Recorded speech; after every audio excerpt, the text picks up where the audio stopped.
Hi, I'm Bob Lazar. During late 1988 and early 89, I worked on the propulsion systems of extraterrestrial vehicles for the United States government.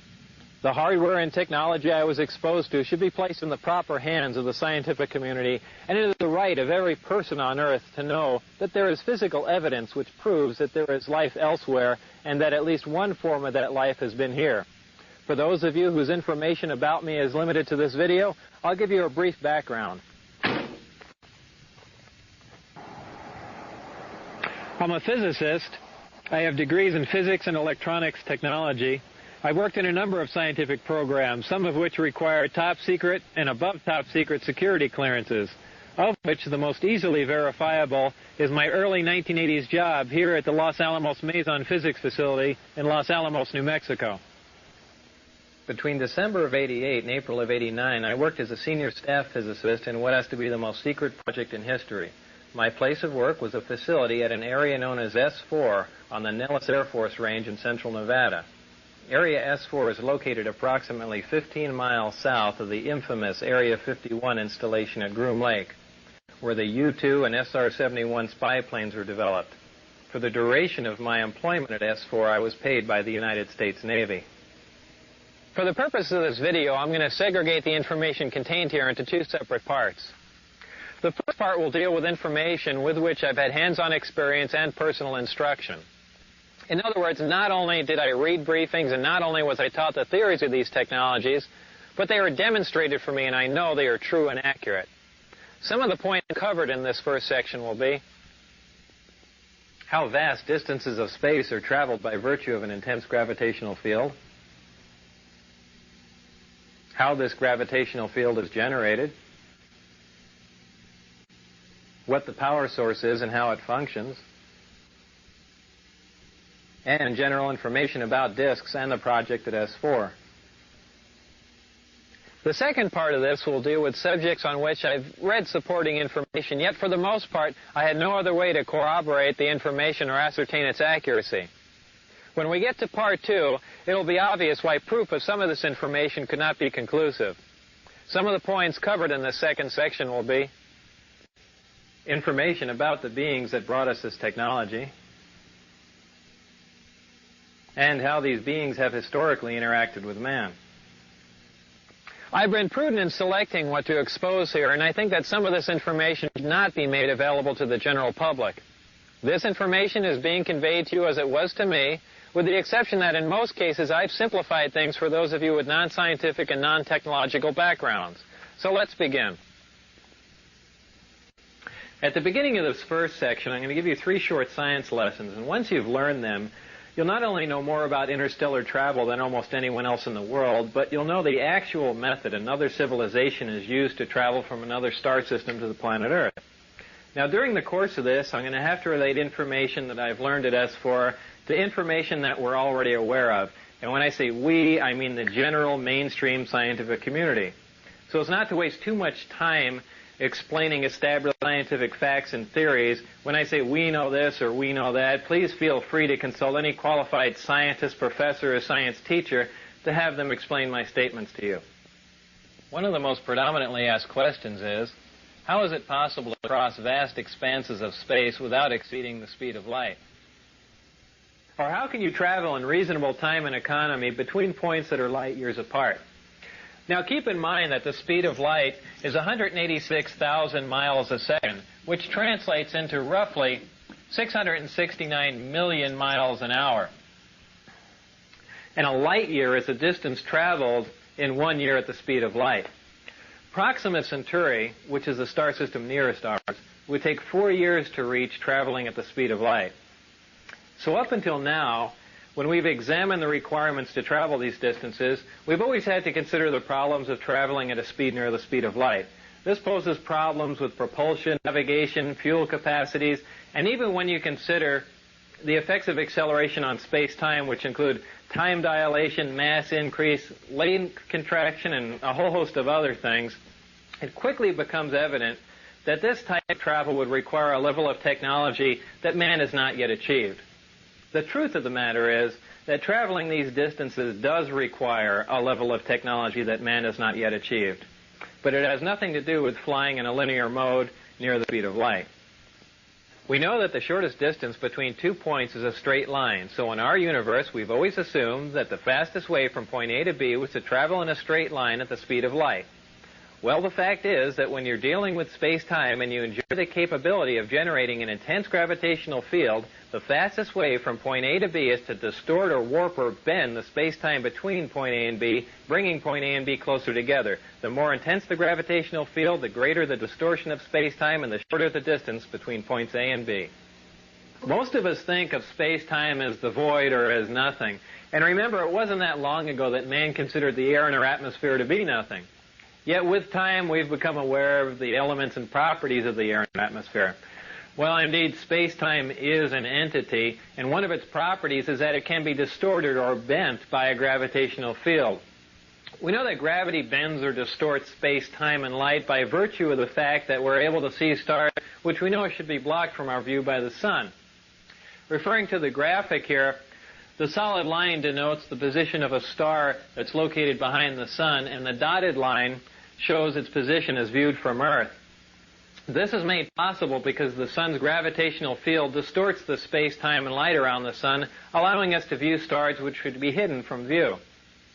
We know that gravity distorts time by virtue of the fact that if we take two identical atomic clocks and keep one at sea level and take the other one up to a high altitude, when we bring them both back together, they reflect different times. The difference in this passage of time is caused by the fact that a gravitational field weakens the further you get from the source. So the atomic clock which was taken to the high altitude was exposed to a less powerful gravitational field than the clock which we kept at sea level. The effect of a gravitational field on space-time is something that we've been able to observe, but not to experiment with. This is due to our inability to generate a gravitational field. And up until this point in time, great mass such as a star, planet, or moon was the only source of a discernible gravitational field that we're aware of. So just as the gravitational field around great mass such as a planet distorts space and time, any gravitational field, whether naturally occurring or generated, distorts space and time in a similar manner. Now, the great benefit of generating an intense gravitational field is not only can you turn it on, but you can turn it off.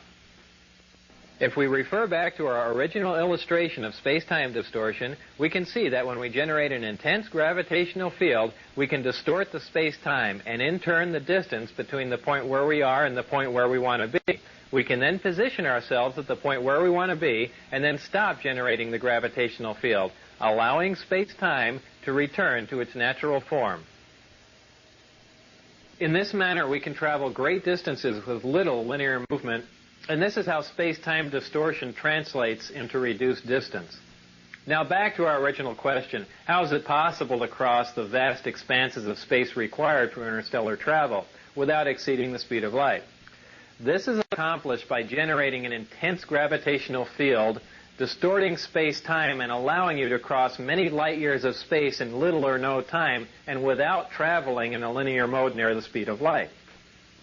The next question is, how do you generate a gravitational field? Up until this point in time, I've used the term generate to describe the capability of producing a gravitational field, but since I'm not aware of any way of creating a gravitational field from nothing, a more accurate term might be to access and amplify a gravitational field. And this is what I mean when I use the term generate. To understand how gravity is generated or accessed and amplified, you must first know what gravity is. There are two main theories. The wave theory, which states that gravity is a wave, and the currently accepted theory of gravitons, which are alleged subatomic particles that perform as gravity, which is total nonsense. Well, gravity is a wave, and there are two specific different types of gravity, gravity A and gravity B. Gravity A works on a smaller micro scale, while gravity B works on a larger macro scale. We are familiar with gravity B. It is the big gravity wave that holds the Earth as well as the rest of the planets in orbit around the Sun and holds the Moon as well as man-made satellites in orbit around the Earth. We are not familiar with gravity A. It is the small gravity wave which is the major contributory force that holds together the mass that makes up all protons and neutrons. Gravity A is what is currently being labeled as the strong nuclear force in mainstream physics, and gravity A is the wave that you need to access and amplify to enable you to cause space-time distortion for interstellar travel.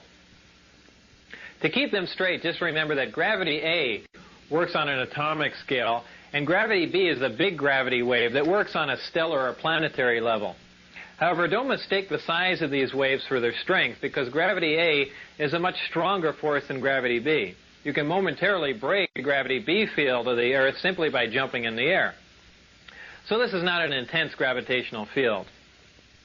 Locating gravity A is no problem because it is found in the nucleus of every atom of all matter here on Earth, and all matter anywhere else in our universe. However, accessing gravity A with the naturally occurring elements found on Earth is a big problem. Actually, I'm not aware of any way of accessing the gravity A wave using any Earth elements, whether naturally occurring or synthesized, and here's why. We've already learned that gravity A is the major force that holds together the mass that makes up protons and neutrons. This means the gravity A wave we are trying to access is virtually inaccessible, as it is located within matter, or at least within the matter that we have here on Earth. However, the Earth is not representative of all matter within our universe. The residual matter which remains after the creation of a solar system is totally dependent on the contributing factors which were present during the creation of the solar system. This is true whether you believe that the origin of the universe was an evolutionary event or that a supreme being caused this event to happen. The two main factors which determine what residual matter remains after the creation of a solar system are the amount of electromagnetic energy and the amount of mass present during the solar system's creation. Our solar system has one star, which is our sun, but the majority of solar systems in our Milky Way galaxy are binary and multiple star systems. In fact, many single star systems have stars that are so large that our sun would appear to be a dwarf by comparison. Keeping all this in mind, it should be obvious that a large single star system, binary star system, or multiple star system would have had more of the prerequisite mass and electromagnetic energy present during their creations. This makes it possible for these systems to possess elements which are not native to the Earth. Scientists have long theorized that there are potential combinations of protons and neutrons which should provide stable elements with atomic numbers higher than any which appear in our periodic chart, though none of these heavy elements occur naturally on Earth. 88 of the first 92 elements on the periodic chart occur naturally on Earth.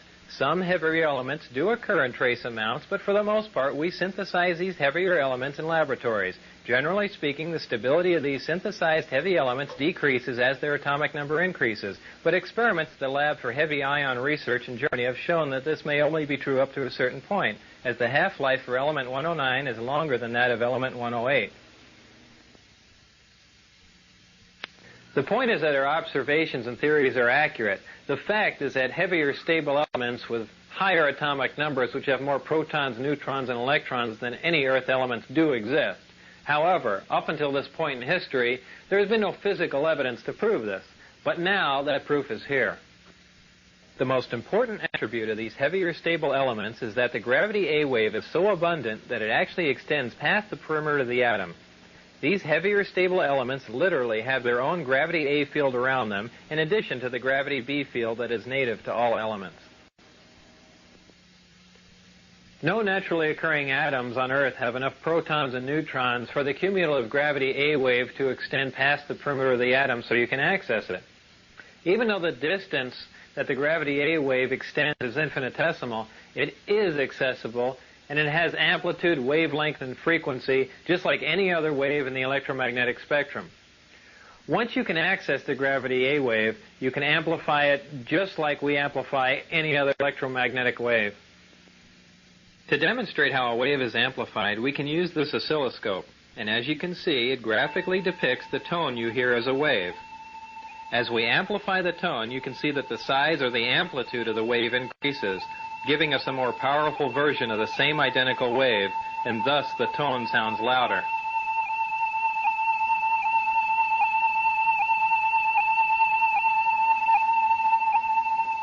In like manner, the gravity A wave is amplified and then focused on the desired destination to cause the space-time distortion required for space travel.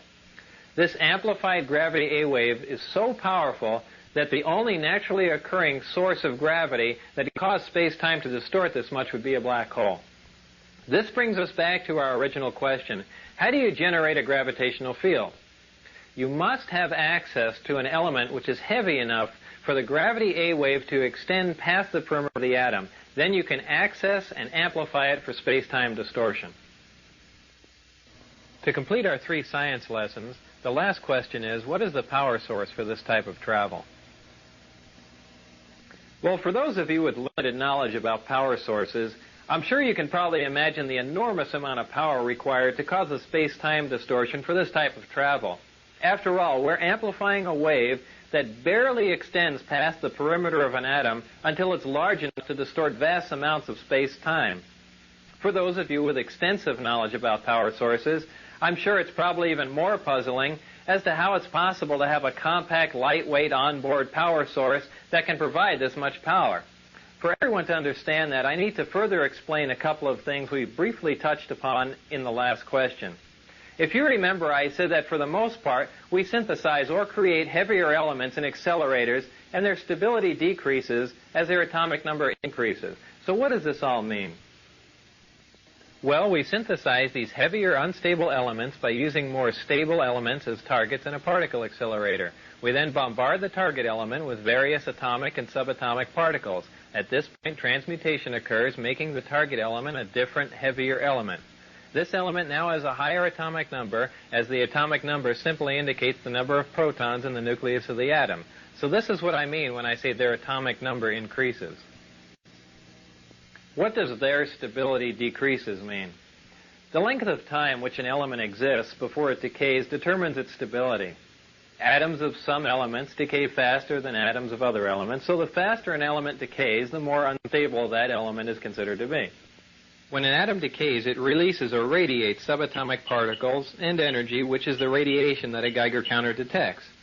As you can see, this Geiger counter is detecting the radiation from this uranium, which literally means that the Geiger counter is sensing the subatomic particles which are being released or radiated as the uranium decays.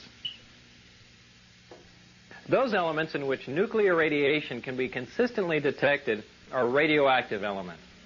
These heavy elements, which we synthesize in particle accelerators, are of the radioactive variety, and they decay very rapidly. Since we're only able to make a few atoms of these elements, and because they decay so rapidly, we're not able to observe much about them. This is what I mean when I say their stability decreases. However, there are elements with higher atomic numbers which are stable, even though they don't occur naturally on Earth, and we can synthesize them in particle accelerators. These are the elements in the 114, 115 range which don't appear on a periodic chart. Beyond element 115, the elements become unstable again, and in fact, element 116 decays in fractions of a second. This finally brings us to the power source. The power source is a reactor which uses this element 115 as its fuel. In this reactor, element 115 is used as a target and is bombarded with protons in a small particle accelerator. When a proton plugs into the nucleus of an atom of 115, it increases its atomic number and becomes an atom of element 116, which, remember, decays instantly. What element 116 releases as it decays, or what it radiates, is antimatter. What is antimatter?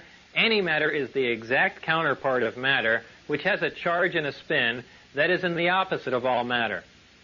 When combined with any matter in our universe, antimatter reacts and completely converts to energy. And remember, the rapid conversion of matter to energy is what we generally call an explosion. To demonstrate the explosive power of antimatter, let's pick a random area where an atomic bomb might explode. Oh, let's say Iraq. And for demonstration purposes, let's say an atomic bomb would explode, for instance, in, Baghdad. Well, if one of our older atomic bombs exploded in Baghdad, the area of total devastation, which is indicated by the red dot on the map, would be approximately 2 miles. This would be caused by a fission reaction in which less than 1% of the nuclear material is converted to energy. Most of you are familiar with the bombs that were dropped on Japan in World War II. This is the same bomb that was dropped on Nagasaki August 9, 1945. About this same time, Dr. Edward Teller, who's known as the father of the hydrogen bomb, figured out that a nuclear fusion bomb was possible. Fusion would release even more energy and cause an even bigger explosion from the same amount of nuclear material. Much to Dr. Teller's dismay, the Japanese surrendered, we never dropped the hydrogen bomb, and Dr. Teller has been in a bad mood ever since. But if a hydrogen bomb containing the same amount of nuclear material as the Nagasaki bomb were to explode in Baghdad, the area of total devastation would be approximately 20 miles. This would be caused by a nuclear fusion reaction, which again, less than 1% of the nuclear material actually converts to energy or explodes. The other 99% of the nuclear material on this type of bomb is dispersed, but is not involved in the actual nuclear fusion reaction. Now, if a bomb was made with the same amount of nuclear material as the Nagasaki bomb, and that material was antimatter, when that bomb exploded in Baghdad, the area of total devastation would include parts of Africa, Europe, and Asia, with the exact area of total devastation being very difficult to calculate. This would be caused by a total annihilation reaction, which is the complete conversion of matter to energy. 100% of the electric generators, but their efficiency is very, very low. All these actions and reactions inside of the reactor are orchestrated perfectly like a tiny little ballet. And in this manner, the reactor provides an enormous amount of power. So back to our original question. What is the power source that provides the power required for this type of travel? The power source is a reactor which uses element 115 as a fuel and uses a total annihilation reaction to provide the heat which it converts to energy, making it a compact, lightweight, efficient onboard power source. I've got a couple quick comments about element 115 for those of you who are interested. By virtue of the way it's used in the reactor, it depletes very slowly, and only 223 grams of 115, which is just under half a pound, can be utilized for a period of 20 to 30 years. Element 115's melting point is 1740 degrees Celsius. I need to state here that even though I had hands-on experience with element 115, I didn't melt any of it down, and I didn't use any of it for 20 to 30 years to see if it depleted. So we've learned how space-time is distorted by a gravitational field. We've learned how that gravitational field is generated, and we've also learned where you get the power to accomplish all of this. Now it's time to link all we've learned in our science lessons to the vehicle that utilizes all of this technology. And a few years ago, I never thought I'd hear myself say this, but that vehicle is a disk, which is generally referred to as a flying saucer. I had at least partial views of 9 different disks out at Area S-4, but the one I'm going to describe to you now is the one in which I not only saw 2 of the 3 interior levels, but I also saw it fully functional in flight. And no, unfortunately, I didn't get to go for a ride in it. This particular disc appeared to be in excellent condition, and because of its sleek appearance, I nicknamed it the Sport Model. The Sport Model is about 16 feet tall and 40 feet in diameter. The exterior skin of the disc is metal, which is the color of unpolished stainless steel. The Sport Model sits on its belly when it's not energized. As you can see, the hatch is located on the upper half of the disc with just the bottom portion of the door wrapping around the center lip of the disc. The interior level of the disc is divided into 3 levels. The lower level is where the 3 gravity amplifiers and amplifier guides are located. These are the things used to amplify and focus the gravity A wave that we learned about in our science lessons. The reactor is located directly above the 3 gravity amplifiers on the center level and is in fact centered between them. The reactor is similar to this half-scale model. The element 115 is machined into triangles like this and is then inserted into the reactor. This piece of element 115 is the source of the gravity A wave as well as the target that is bombarded with protons to release the antimatter, both of which we learned about in our science lessons. The center level of this disc also houses the control consoles and seats, both of which were too small and too low to the floor to be functional for adult human beings. The walls of the center level are all divided into archways. At one point in time, when the disc was energized, one of the archways became transparent, and you could see the area outside of it just as if the archway was a window. After the panel had been transparent for a while, a form of writing, which was unlike any alphabetic, scientific, or mathematical symbols I've ever seen, began to appear on the transparent archway. And I was never informed as to how all of this was achieved, not that any of that would have required alien technology. I was never given access to the upper level of the disc, so I can't enlighten you as to what the porthole-like areas are, other than I can assure you that they're not portholes. Now, before I go any further about the disc, I'm going to show you where and under what circumstances I saw it tested. My job in this program was to be part of a back engineering team. Back engineering is the act of taking a finished product and tearing it apart to find out what makes it tick. The goal in this program was to see if the technology of the disk could be duplicated with other materials. When I went to work, I was flown from McCarran Airport in Las Vegas to Area 51, which is a highly secure government base on the Nevada test site. Area 51 is located about 125 miles north of Las Vegas, near the Groom Mountains and the Groom Dry Lake bed. From Area 51, I was bused to an even more highly secure facility located about 15 miles south of Area 51 called S-4. S-4 is situated at the base of the Papoose Mountains by the Papoose Dry Lake bed. The airspace around S-4 is restricted, and if any unwelcome aircraft strays into the outer sector, they radio the pilot and instruct him or her to leave. If that pilot continues and strays into the middle sector, jets will be scrambled to escort the intruding aircraft out. If for any reason whatsoever that aircraft penetrates into the inside sector before jets can be airborne, ground-to-air missiles will neutralize the intruder. The moral of this story is don't try and fly into S-4. The S-4 installation is built into the mountain, and the 9 hangar doors are angled at about 60 degrees. These doors are covered with a sand-textured coating to blend in with the side of the mountain and the desert floor. As you can see in this representation, my ID badge had a white background with 1 light blue and 1 dark blue diagonal stripe in the upper left-hand corner. At the bottom of the badge, there were letters and numbers designating various areas, including S-4. On my badge, there was a star punch through S-4. The back of the ID badge was dark blue with a vertical mag stripe running down one side. The hangar that housed the sport model was like a typical airplane hangar with the exception of the angled doors that I mentioned before. The hangar was equipped with typical tools and extensive electronic equipment. It also had a machine with an X-ray emblem on it and an overhead crane rated at 20,000 pounds. Equipment in this hangar was marked with a black number 41 with a white circle around it. It was outside of this hangar that I saw the sport model tested. Now, when the disk travels near another source of gravity, such as a planet or moon, it doesn't use the same mode of travel that we learned about in our science lessons. When a disk is near another source of gravity, like Earth, the gravity A wave, which propagates outward from the disk, is phase shifted into the gravity B wave, which propagates outward from the Earth, and this creates lift.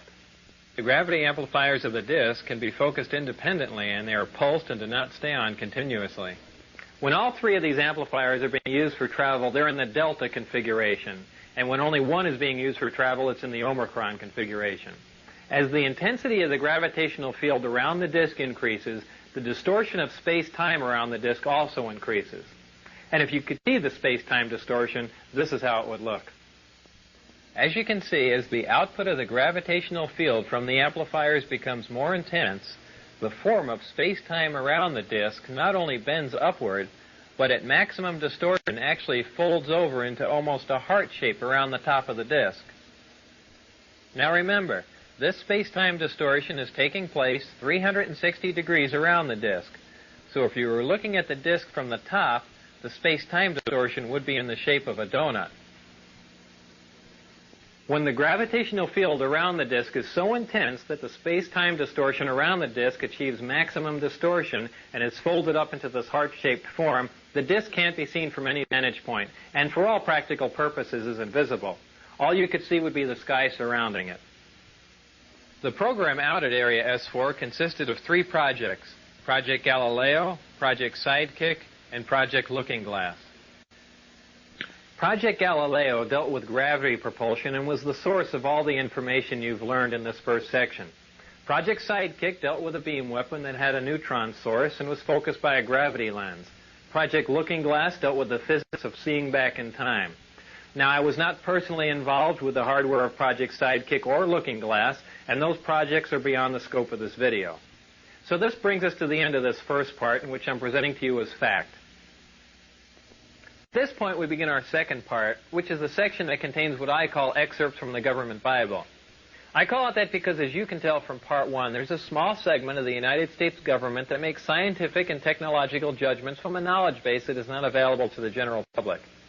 If the following information is true, the United States government also makes judgments on a historical, philosophical, and even theological level from a knowledge base that is not available to the general public. These are excerpts from some of that information. As part of my indoctrination into the program at S4, I would randomly be taken into a small room which contained a table, a chair, and 120 or so briefings in blue folders. I'd be left there to read for varying amounts of time, usually about half an hour. These briefings contained a wide spectrum of information, mostly relating to aliens and alien technology. These reports appeared to be an overview of alien information which can be used to brief scientists from any field about the scope of the whole project, and not just their specific field of endeavor. The overview of Project Galileo was accurate. I read the overview and later witnessed evidence which proved it to be accurate. So it is possible that scientists involved with other projects could have seen evidence that these other overviews were also accurate, but I can't make that assertion. To me, these reports were simply words on paper. So to keep from saying allegedly and supposedly in every sentence, I'll relay this information to you as I read it, since I've already put this disclaimer on it.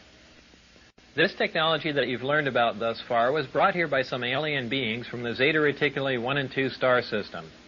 These stars are located in the constellation of Reticulum, which can only be seen from the southern hemisphere. Zeta Reticuli is a binary star system, which means it has 2 stars, and is located approximately 30 light years from Earth. These beings are from Reticulum 4, which is the 4th planet out from Zeta Reticuli 2. This is the way star systems were referred to in these reports. They simply designate the name of the star and the number of planets from the nearest to the furthest from the star.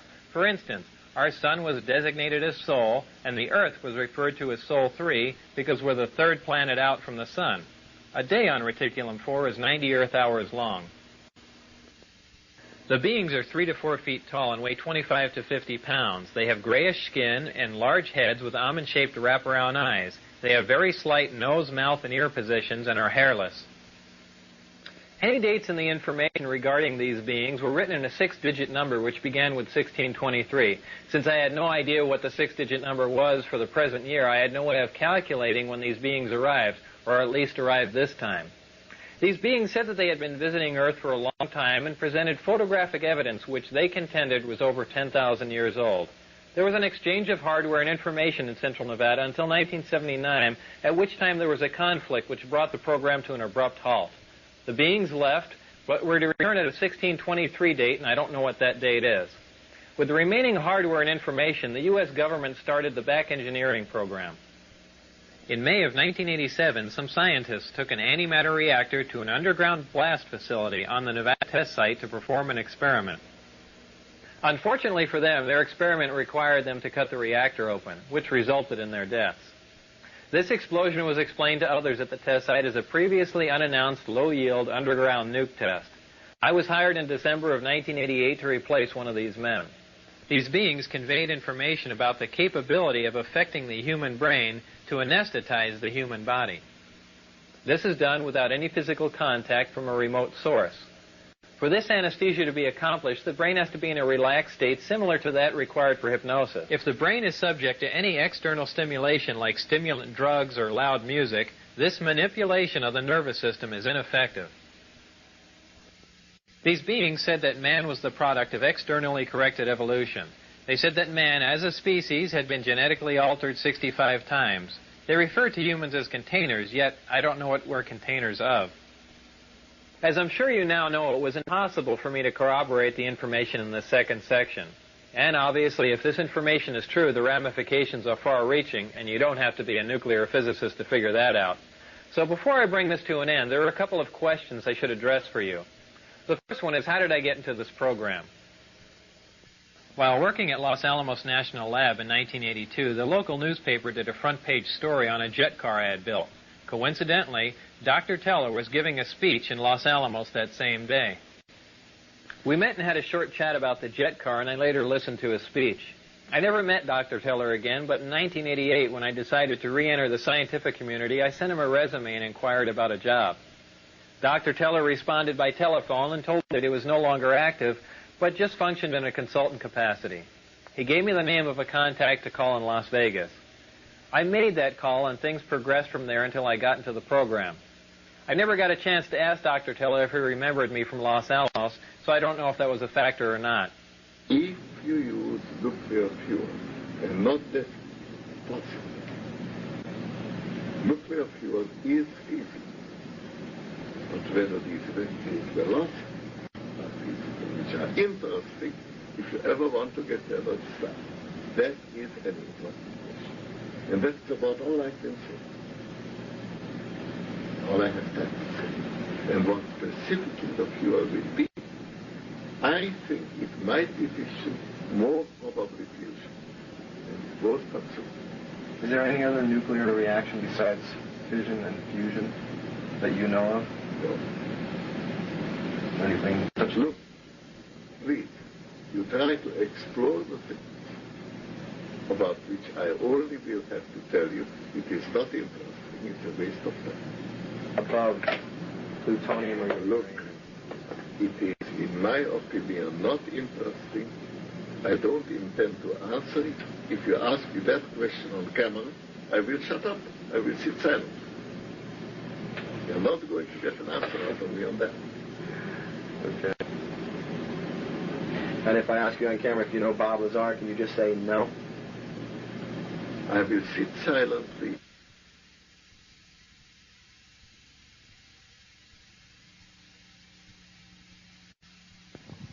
The second question is that if all I've just presented to you is true and the government is keeping this a secret, how can I make a video telling you about it? Well, the bottom line is, if there are any repercussions from making this video, it would simply confirm that what I told you is true.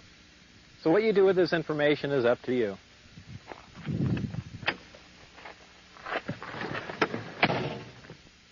Remember, not everyone who sees a disk in the sky is crazy, so keep your eye on the sky, especially here in central Nevada, and thanks for listening.